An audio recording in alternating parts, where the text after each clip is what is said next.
Almost every dollar you have spent to look successful was rent. You paid it, people treated you a certain way for about 30 days, and then it came due again. You never owned how you were seen. You were renting it, month to month, from a landlord who raises the price every year and never hands you a deed. More men are looking straight at that this year and getting up from the table. They keep the old phone, they let the lease run out and buy something 6 years old with cash. They stop reaching for the check in front of people who have never once reached for it in front of them. Whoever notices can think whatever they want. Get this wrong, and it costs you the one thing that has ever made a man hard to push around, which is money he already has. $400 a month from 26 to 50 is more money in one place than most men ever see in their lives. It's also the whole difference between a man who can quit on a Wednesday and a man who apologizes to his boss for having the flu. Start with the part almost nobody fights about. Look at what the display is actually made of. The car is financed for 72 months or leased for 36. The watch went on a card. The trip is on a payment plan because they sell trips in installments now. The jacket was bought for one season. Very little of it was ever bought outright, and none of it ever stops asking for money. That difference is worth sitting with for a second. When a man buys something that earns, he pays once, and it pays him back for years. When he buys the way he is seen, the payment repeats forever, and the thing he bought expires anyway. Miss 2 months and the car is off the driveway, and every impression it was making leaves with it the same week. And the impression does not carry forward. Nobody at the table next year remembers what you drove last year. Whatever you spent to get here is now just the floor you stand on, and staying on that floor costs the same every month as getting here did. There is no version of this where you arrive. Try the arithmetic on it yourself. Add up what you would actually get today if you sold every visible thing you own to a stranger who does not care about you. The car, minus what is still owed on it. The watch at what a dealer would really hand over, which is around half the number sitting in your head. The clothes, which is close to zero. The trips, which is nothing at all because they were consumed. Most men running that, honestly for the first time, land somewhere under $10,000. And plenty of them land underwater. 12 or 15 years of full-time work, and that is what is left on the visible side. The man who bought none of it has been quietly compounding the whole time, with nobody impressed by him at any point along the way. Think about the last thing you bought that you were a little proud to be seen with. It stayed impressive for about 2 months, maybe 3. After that, it is just an object you own, and the feeling you were actually paying for has moved on to whatever came out since. Men who sell things understand this better than the men buying them. Nothing in that category is designed to satisfy you, because a satisfied buyer stops buying. The whole business depends on the good feeling having a short shelf life, and it does. That is why the model year changes when nothing mechanical about the car has changed at all. So, a man in his 30s looks up and finds he has been making payments for 11 years on a feeling that lasts a quarter. He has no savings, a car worth less than he owes on it, and a closet full of things that were current in 2022. He has been working the whole time. That is what makes it hard to see. There is a reason the reflex feels natural instead of stupid, and it is worth knowing where it came from.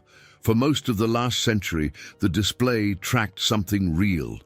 A man with a good truck owned a business that needed a good truck. A man in a good suit held a job that required one. The signal and the substance moved together, so reading a man by his things was fast and roughly accurate, and everyone learned to do it. That link broke around the time credit got easy. The display can now be bought by anyone with a decent score and a willingness to owe, which means it says nothing about what he produces or what he keeps. Everyone still reads it out of pure habit. Men pay real money for a signal that stopped carrying information a generation ago in a game where the deepest debt often looks the most successful. Now you have watched this work. That is the honest part of all this, and it deserves a straight answer instead of a lecture. You have seen the guy pull up in the right car and watch the door open faster.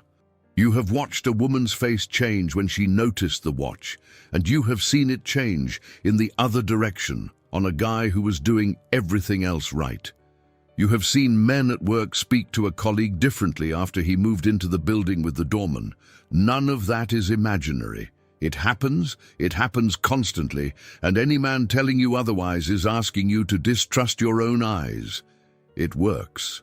What matters is what it actually delivers, because that is a different product from the one men think they are buying. What the display buys is attention. That is real, and it is measurable, and it happens fast. What it does not buy is anyone staying. Attention is the cheapest thing on the market, and it has the shortest life of anything you can purchase with money, which is exactly why it is priced the way it is. And it gets worse, because the display works by filtering. It brings you the specific people who respond to displays, and it brings them because of the display. Those people now have a price on you. Whatever level you showed up at is the level you are expected to keep showing up at, indefinitely.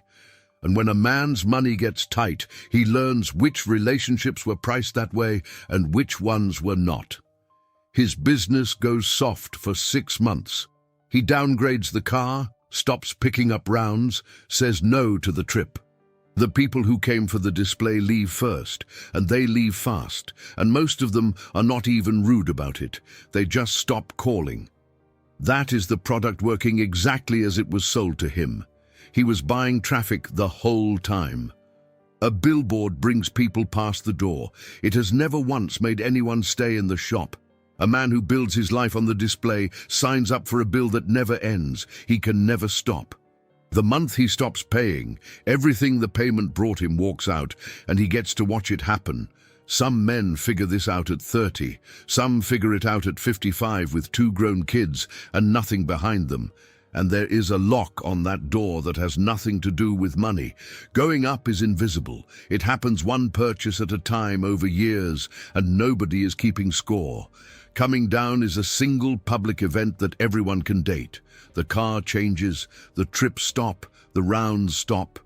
A man will service a payment he cannot afford for 2 more years, rather than let people watch him step back, and he will call it pride.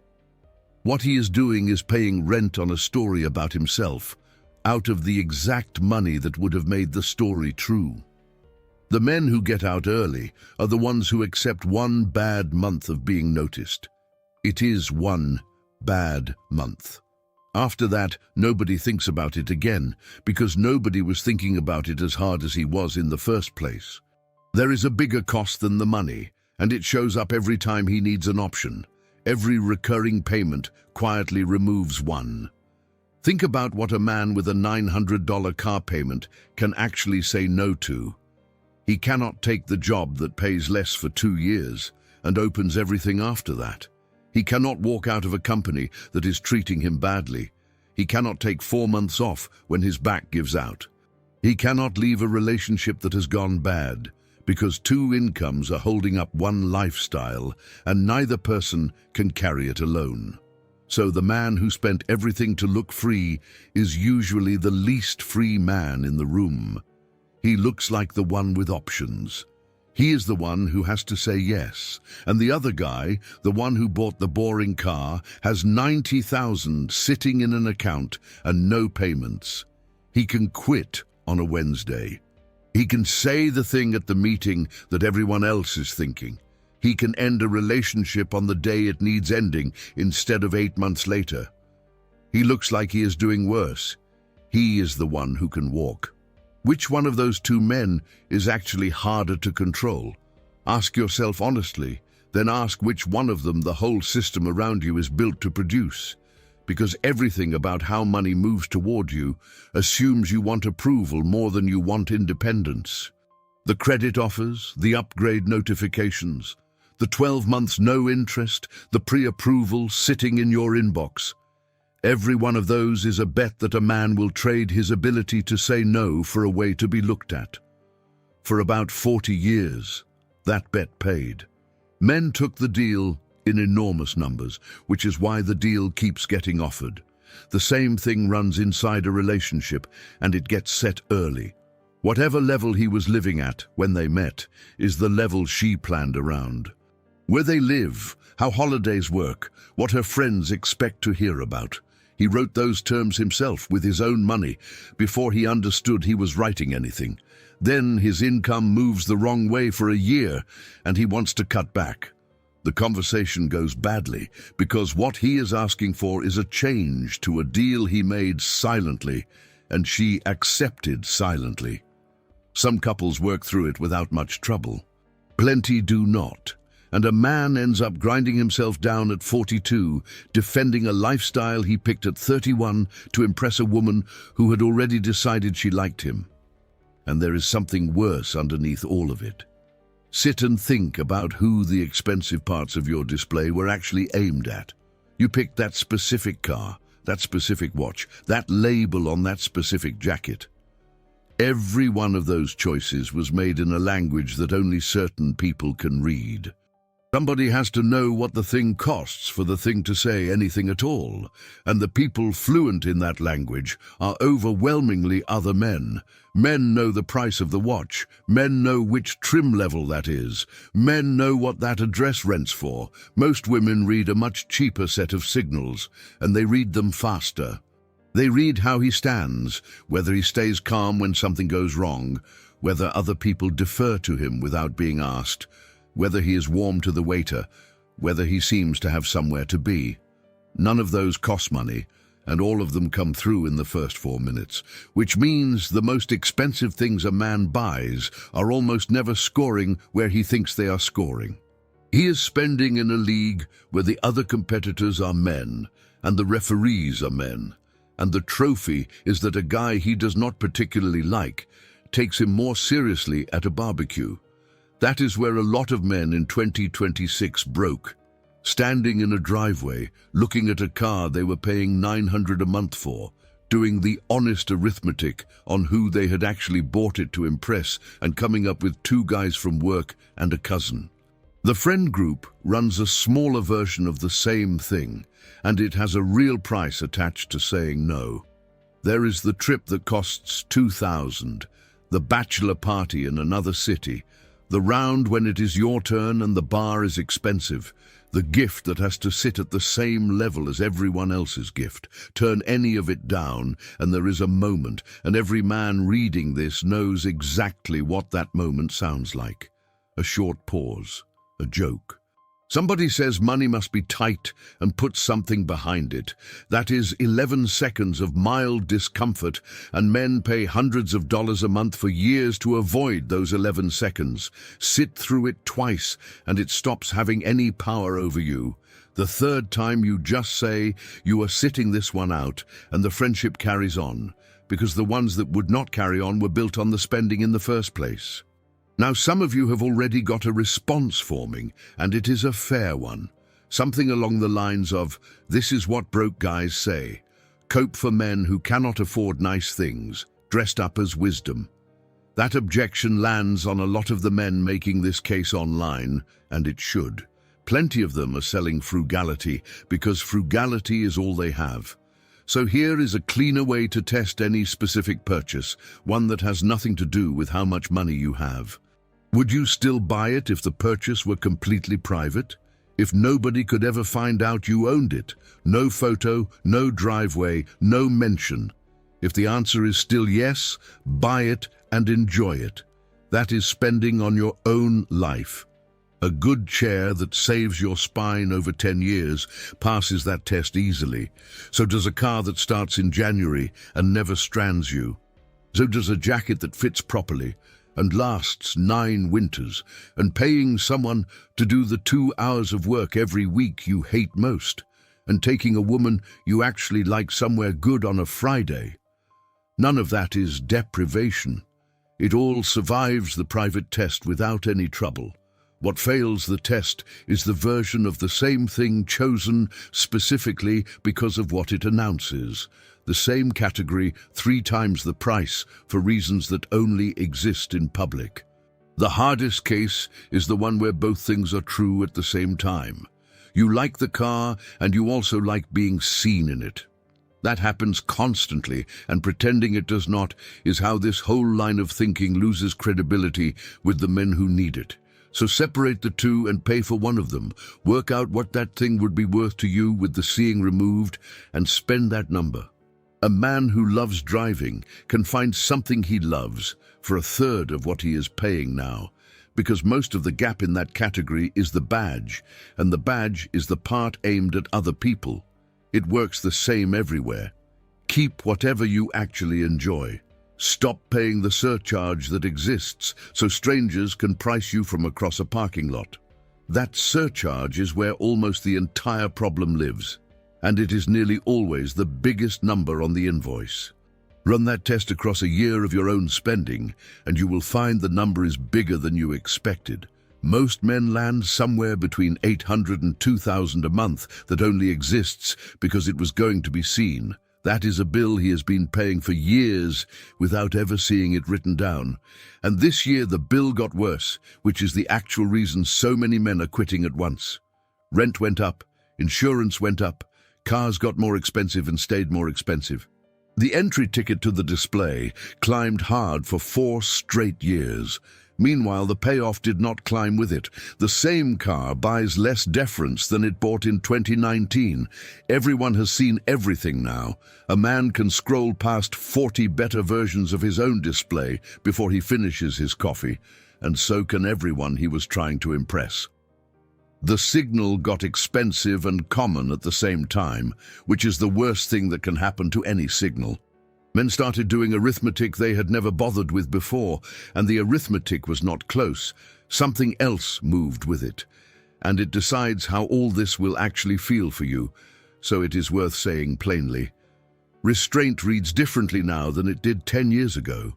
A man in his 30s in a paid-off car used to read as a man who could not do better. To a lot of people now, he reads as a man who is not being run by anything. Everyone knows what those payments cost. Everyone has watched somebody get wrecked by them, so the absence of the display has started carrying information of its own, and the information is good. That does not mean anyone will say so. Nobody is ever going to compliment you for what you stopped paying for. The only person who sees that number is you, which is exactly why it stays yours. You already know what it looks like when a man makes this switch, because you probably know one. He keeps the same car for 9 years, and it looks fine. He learned to do something specific this year that people pay for. He fixed his sleep and his blood pressure. He has money in an account that goes up every single month instead of down. He is around 15 pounds lighter, and it cost him nothing, and a certain kind of person calls him cheap now. He hears it. He has decided he can live with it, and the reason he can live with it is that he checked his balance this morning, and it was the highest it has ever been. He worked out something simple. The respect that money buys has to be rebought every month, forever, and it leaves the day the payments stop. The security that money buys stays bought. Men are moving the same ambition to the column that actually keeps the score. So the move is straightforward, and you can do it tonight in about 20 minutes. Pull up the last 3 months of card and bank statements. Go line by line. Mark every payment that only exists because someone else was going to see it, and be honest at the line where you want to argue with yourself. Then start with the ones that repeat monthly, because those are the ones with teeth. The recurring payments are what took your ability to say no, and killing one of them gives it back immediately. Do that this week, and the next time a man with a better car makes you feel like you are behind, you will have a number in your head that he does not have. Whoever you were paying to impress was never going to show up for you anyway. The money is better in your hands.